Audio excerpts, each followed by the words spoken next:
Hello friends, welcome to my channel V commerce academy, जिथे मी वंदना तुम्हाला शिकवणार आहे अकाउंट हा विषय अत्यंत सोप्या पद्धतीने. मुलांना आपण पार्टनरशिप फायनल अकाउंटच्या रिव्हिजनसाठी काही व्हिडिओ स्टार्ट केलेले आहेत. याच्यामध्ये आपण फायनल अकाउंटचा trading, profit and loss account आणि बॅलन्स शीट यांचा प्रोफॉर्मा डिस्कस केलेला आहे आणि ॲडजस्टमेंट सुद्धा आपल्या डिस्कस झालेले आहेत. आजच्या व्हिडिओमध्ये आपण हिडन ॲडजस्टमेंट बघूया. हिडन ॲडजस्टमेंट म्हणजे ज्या ॲडजस्टमेंट आपल्या लपलेले असतात. कुठे लपलेले असतात? ट्रायल बॅलन्समध्ये. म्हणजे या ॲडजस्टमेंट आपल्याला डायरेक्टली सांगितली जात नाही की ॲडजस्टमेंट पास करा. आपल्याला काहीतरी इन्फॉर्मेशन अशी दिली जाते की त्याच्यावरून आपल्याला ती ॲडजस्टमेंट पास करावी लागते. ठीक आहे, त्याच्यामुळे अशा ॲडजस्टमेंटला हिडन ॲडजस्टमेंट म्हणतात. आणि या ॲडजस्टमेंट करणं अत्यंत महत्त्वाचं आहे. त्या जर तुम्ही पास केल्या नाही तर आपला प्रॉब्लेम टॅली होत नाही किंवा आपला चुकीचा आन्सर शो करता आणि त्याच्यामुळे आपले फायनल अकाउंटमधले मार्क कट होतात. जरी तुम्ही बाकीची पोस्टिंग केली तरी इथे मार्क कट होतात. प्रत्येक प्रॉब्लेममध्ये ॲटलिस्ट 1 किंवा 2 आपल्याला हिडन ॲडजस्टमेंट दिल्याच जातात. त्याच्यामुळे हे ॲडजस्टमेंट अत्यंत महत्त्वाचे आहेत. त्यामुळे व्हिडिओ कुठेही स्किप न करता बघा. चॅनलला तुम्ही नवीन असाल तर चॅनलला सबस्क्राईब करा आणि व्हिडिओ तुम्हाला कसा वाटला हे देखील कळवा. तर आता चला सुरू करूया ॲडजस्टमेंट. फर्स्ट हिडन ॲडजस्टमेंट आहे सॅलरीज. जर आपल्याला समजा दिलेली आहे, ठीक आहे, ट्रायल बॅलन्समध्ये आपल्याला सॅलरीज दिले किंवा रेंट पेड दिले, ठीक आहे, आणि ब्रॅकेटमध्ये इन्फॉर्मेशन दिले फॉर 10 मंथ.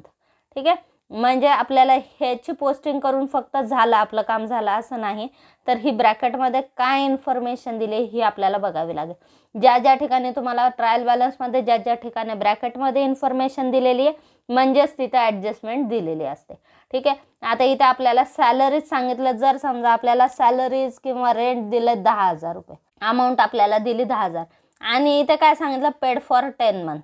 ठीक आहे, 10,000 रुपये आपण 10 महिन्याचे दिले म्हणजे सरळ हिशोब आहे. एका महिन्याचे 1,000 आपण रेंट पेड केला आहे किंवा 1,000 सॅलरी आपण पेड केलेली आहे. आता इथे जर हा खर्च 10,000 आहे, आपण फायनल अकाउंट 12 महिन्याचा दाखवत असतो. ठीक आहे, 10 महिन्याचं नाही. आपल्याला 12 महिन्याचा हिशोब ठेवावा लागतो. मग बाकीचे जे 2 महिने आहेत त्या 2 महिन्याचा सुद्धा खर्च आपल्याला तो द्यावा लागेल. ठीक आहे, त्या 2 महिन्याची सॅलरी आपल्याला द्यावी लागेल किंवा रेंट आपल्याला द्यावा लागेल. मग आता जर समजा 10 महिन्याचं 10,000 आहे तर 2 महिन्याचं किती असणार आहे? 2,000. मग हे जे 2,000 आहेत हे आपल्याला आउटस्टँडिंगचे ॲड करावे लागतील. ठीक आहे, टोटल सॅलरी किंवा टोटल रेंट किती दाखवायचा? 12,000. हा झाला एक इफेक्ट. ॲड केला आपण रेंटमध्ये किंवा सॅलरीमध्ये. Add the amount of salaries or rent for 2 month. 2 महिन्याचा सॅलरी किंवा रेंट कॅल्क्युलेट करायचा आणि त्याच्यामध्ये ॲड करायचा. ठीक आहे, जे दिले त्याच्यामध्ये ॲड करा. एक इफेक्ट. आता हे जे 2,000 आहेत आपण दिलेत का? नाही, ते द्यायचेत म्हणजेच ते आउटस्टँडिंग आहे, लायबिलिटी आहे. लायबिलिटी आपली देयता आहे. ठीक आहे, मग लायबिलिटी आहे म्हणजे कुठे दाखवणार? बॅलन्स शीटच्या लायबिलिटी साईडला. मग दुसरा इफेक्ट कुठे घ्यायचा? बॅलन्स शीटच्या लायबिलिटी साईडला. ओके, बॅलन्स शीटच्या लायबिलिटी साईडला आउटस्टँडिंग सॅलरी किंवा आउटस्टँडिंग रेंट, जो पर्टिक्युलर एक्सपेन्सेस आपल्याला तिथे दिलेला आहे तो तिथे दाखवायचा बॅलन्स शीटच्या लायबिलिटी साईडला. ठीक आहे, तर ही झाली एक हिडन ॲडजस्टमेंट. आता दुसरी बघू. Insurance premium paid for 1 year ending 30 June 2019. Accounting year ends on 31 March 2019. आपल्याला ट्रायल बॅलन्समध्ये दिले इन्शुरन्स प्रीमियम पेड. ठीक आहे, एवढी ॲडजस्टमेंट दिली. Paid for 1 year ending 30 June 2019. ठीक आहे, आपल्याला इन्शुरन्स प्रीमियम सांगितला 1 वर्षाचा आपण दिलेला आहे. 1 वर्षाचा दिलेला कधीपर्यंतचा? 30 जूनला तो वर्षभराचा प्रीमियम संपतो. म्हणजे 30 जून 2019 पर्यंत आपण पेड केला. ठीक आहे, अकाउंटिंग इयर आपलं कधी संपतंय? Accounting year ends 31 March 2019. आपण इन्शुरन्स प्रीमियम आपण 30 जूनपर्यंतचं दिले ना, आपलं अकाउंटिंग इयर संपतंय मार्चमध्ये, 31 मार्चला. म्हणजे 31 मार्चचा जो पुढचा पिरियड आहे तो प्रीपेड पिरियड आहे. ठीक आहे, मग तो खर्च आपण प्रीपेड केलेला आहे म्हणजेच वेळेच्या आधी दिले. पुढचे 3 महिन्याचे आपण काय दिले? वेळेच्या आधी दिलेले. एप्रिल, मे, जून 3 महिन्याचा खर्च आपण काय केलेला? इन्शुरन्स प्रीपेड दिला. ठीक आहे, म्हणजे यावर्षी फक्त 9 महिन्याचा आपण दाखवायचा, बाकीचा प्रीपेड दाखवायचा. ठीक आहे, मग काय करायचे? हे जे 3 महिन्याचे आहेत ते लेस करायचे. आता समजा इथं दिलं तुम्हाला 12,000 आपण पेड केले. ठीक आहे, 12,000 जर 1 वर्षाचे आहेत, आपण जर समजा 3 महिन्याचे यातले लेस केले म्हणजे 3,000 लेस होतील इथे. ठीक आहे. मग एक ॲडजस्टमेंट काय करायची, इन्शुरन्स प्रीमियममधून लेस करायचा. ठीक आहे. इन्शुरन्स प्रीमियममधून जेवढे पुढच्या वर्षीचा खर्च आहे 3 महिन्याचा तो लेस करून द्या. ठीक आहे. 3 महिन्याचे आपण लेस केले इन्शुरन्समधून. प्रॉफिट अँड लॉसच्या डेबिट साईडला आपण इन्शुरन्स दाखवलेले. ठीक आहे. प्रॉफिट अँड लॉसच्या डेबिट साईडला इन्शुरन्स आपण दाखवलेला, त्यातून 3 महिन्याचे लेस करा आणि अमाऊंट बाहेर घ्या. दुसरा इफेक्ट, हा जो खर्च आपले पैसे आपल्या मालकीचे पैसेत आपण इन्शुरन्स कंपनीला वेळेच्या आधी देऊन टाकले, म्हणजेच ही आपली प्रॉपर्टी आहे. ठीक आहे. मग दुसरा इफेक्ट बॅलन्स शीटच्या असेट साईडला घ्यायचं प्रिपेड इन्शुरन्स. बॅलन्स शीटच्या असेट साईडला प्रिपेड इन्शुरन्स. त्यानंतर next adjustment, advertisement expenses paid. ठीक आहे. ॲडव्हर्टाइजमेंट एक्सपेन्सेस आपण ट्रायल बॅलन्समध्ये ॲडव्हर्टाइजमेंट एक्सपेन्सेस दिले आणि ब्रॅकेटमध्ये आपल्याला काय सांगितलं, फॉर 4 इयर. ठीक आहे.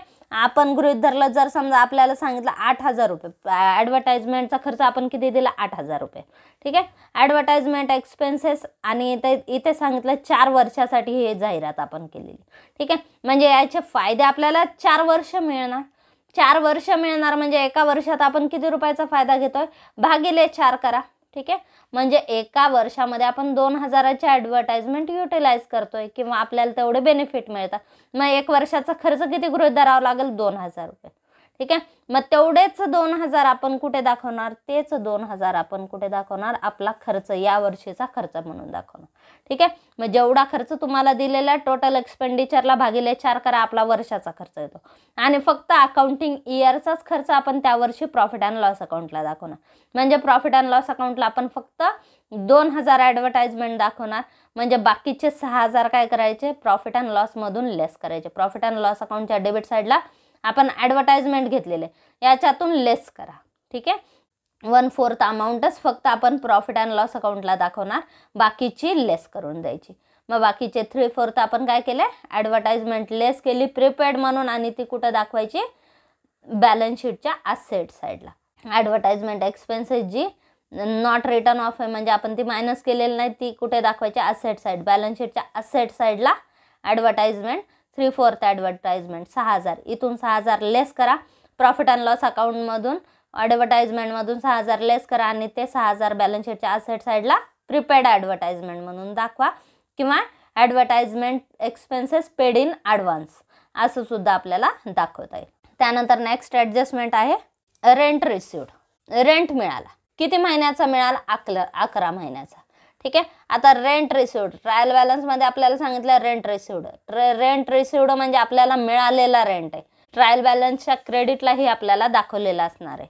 मग याची पोस्टिंग कुठे होणार, प्रॉफिट अँड लॉसच्या क्रेडिटला याची पोस्टिंग करायची. ठीक आहे. प्रॉफिट अँड लॉसच्या क्रेडिटला आपल्याला रेंट मिळाला, आपलं ते उत्पन्न आहे. ठीक आहे. Credit the income and gain म्हणजे प्रॉफिट अँड लॉसच्या क्रेडिटला येणार रेंट रिसिव्ड. ठीक आहे. आता आपण गृहीत धरलं आपल्याला रेंट मिळाला 5,500. ओके. किती मिळाला, 5,500. मग किती महिन्याचा आहे, 11 महिन्याचा आहे. म्हणजे एका महिन्याचा किती आहे, 500 रुपये. आपल्याला रेंट मिळणार तर 12 महिन्याचा मिळणार, आपण 12 महिन्याचं इन्कम दाखवणार ना तिथे. 11 महिन्याचा खर्च आपण इन्कम दाखवणार नाही, आपल्याला पूर्ण 12 महिन्याचे हिशोब दाखवायचे. ठीक आहे. त्यामुळे जे 5,500 रुपये एका महिन्याचे आहेत ते याच्यामध्ये ॲड करा आउटस्टँडिंग म्हणून. ठीक आहे. मग आता जिथं रेंट रिसिव्ड आपण दाखवलंय PLच्या क्रेडिटला, ठीक आहे, credit side of profit and loss account, त्याच्यामध्ये हे ॲड करा 500 रुपये. At the proportionate amount of rent म्हणजे जेवढी आउटस्टँडिंग आहे तेवढी ॲड करा. ठीक आहे. 500 रुपये आपण ॲड केले. आता हे 500 रुपये मिळाले का आपल्याला, नाही मिळणार आहे. ठीक आहे. इन फ्युचर जरी ते कधीही आपल्याला आज मिळो उद्या मिळो, जेव्हाही मिळेल ती आपली प्रॉपर्टी, आपली असेट आहे. ठीक आहे. मग दुसरा इफेक्ट कुठे घ्यायचा, बॅलन्स शीटच्या असेट साईडला. रेंट रिसिव्ड आपल्याला ब्रॅकेटमध्ये इन्फॉर्मेशन दिली 11 मंथचा. ठीक आहे. मग जेवढा रेंट आहे त्याच्यामध्ये त्याच्यानुसार हा 11 महिन्याचा आहे म्हणजे 1 महिन्याचा आपल्याला कॅल्क्युलेट करता येईल. मग तो 1 महिन्याचा काढून त्याच्यामध्ये काय करा, ॲड करा. रेंट रिसिव्डमध्ये ॲड करा, टोटल रेंट बाहेर दाखवा. दुसरा इफेक्ट, हा रेंट आपल्याला मिळाला नाही, अजून मिळेल, जेव्हाही मिळेल ही आपली काय प्रॉपर्टी असेट आहे, बॅलन्स शीटच्या असेट साईडला दुसरा इफेक्ट दाखवायचा. ठीक आहे. तर ही झाली रेंट रिसिव्डची ॲडजस्टमेंट. त्यानंतर नेक्स्ट ॲडजस्टमेंट आहे 10% लोन. ही 2 पद्धतीने दिली जाते ॲडजस्टमेंट. ठीक आहे. कधी कधी फक्त 10% लोन देतील आणि कधी कधी ते कधी बॉरो केलं त्याचं आपल्याला डेट देतील. ठीक आहे. आता जर समजा नुसतं 10% लोन दिलं तर जेवढी अमाऊंट दिलेली आहे, जर समजा आपण गृहीत धरला आपल्याला लोनची अमाऊंट दिली आहे 60,000. 60,000वर 10% 10 हे आलं 10%. ठीक आहे. 6,000. मग 6,000 10% अमाऊंट काढली आपण, 6,000 आलं. मग ते 6,000 काय करा, लोनच्या अमाऊंटमध्ये ॲड करा. हा झाला एक इफेक्ट. आता ह्या ॲडजस्टमेंटमध्ये इथं थोडीशी प्रिंट मिस्टेक आहे बुकमध्ये. ठीक आहे. हे सेम मॅटर इथे काय झालेलं आहे, कॉपी झालेला आहे. ठीक आहे. 10% लोन आपल्याला सांगितलं आहे. बॅलन्स शीटला जर समजा आपल्याला एवढीच इन्फॉर्मेशन दिली आहे 10% लोन, म्हणजे 10% लोन आपण घेतलेलं आहे. मग लोन ही आपली लायबिलिटी आहे. मग आपण कुठे दाखवलं, बॅलन्स शीटच्या लायबिलिटी साईडला लोनची पोस्टिंग केली आपण. ठीक आहे. मग या लोनमध्ये काय करायचं, 10% ॲड करायचे आणि बॅलन्स शीटच्या लायबिलिटी साईडला एक इफेक्ट जे आपण लोनची अमाऊंट दाखवलेली आहे त्याच्यामध्ये ॲड करा. हा झाला एक इफेक्ट. दुसरा इफेक्ट, आता हे जे लोन आहे याचं इंटरेस्ट, हे घेतलेलं लोन आहे आपण. ठीक आहे. आपण घेतलेलं लोन आहे म्हणजे याचं व्याज आपल्याला द्यावं लागेल. आपल्यासाठी तो खर्च आहे. ठीक आहे. आपल्याला ते व्याज द्यावं लागते म्हणजे आपला एक्सपेंडिचर आहे. मग कुठे येणार, हे प्रॉफिट अँड लॉस अकाउंटच्या डेबिटला येणार. ठीक आहे. प्रॉफिट अँड लॉस अकाउंटच्या डेबिटला. मग हे कुठे येणार, प्रॉफिट अँड लॉस अकाउंटच्या डेबिट साईडला एक इफेक्ट होणार आणि दुसरा इफेक्ट बॅलन्स शीटच्या लायबिलिटी साईडला आपण जिथं बँक लोन घेतलेलं आहे त्याच्यामध्ये हे ॲड होणार. आता हे वरचा मॅटर इथे काय झालं, खालच्याच ॲडजस्टमेंटचा ॲज इट इज कॅरी झालेला आहे. ठीक आहे. कॉपी पेस्ट झालेलं आहे. तर हे चुकीचे इफेक्ट इथे दाखवलेले आहेत. मी ह्याच्यामध्ये हे करेक्शन केलेले. ठीक आहे. बँक लोनचं आपल्याला व्याज द्यायचं आहे, आपल्यासाठी खर्च आहे. खर्च कुठे येणार, प्रॉफिट अँड लॉस अकाउंटच्या डेबिटला. ठीक आहे. दुसरा इफेक्ट बॅलन्स शीटच्या लायबिलिटी साईडला जिथं लोन घेतलंय त्याच्यामध्ये हे लोन आपलं वाढणार. 6,000 लोनमध्ये अमाऊंट वाढणार. मग आपलं लोन किती होणार, 66,000. ठीक आहे. आता जर समजा आपल्याला काय सांगितलं, 10% loan borrowed on 1 January 2018, accounting year ends 31 March. ठीक आहे.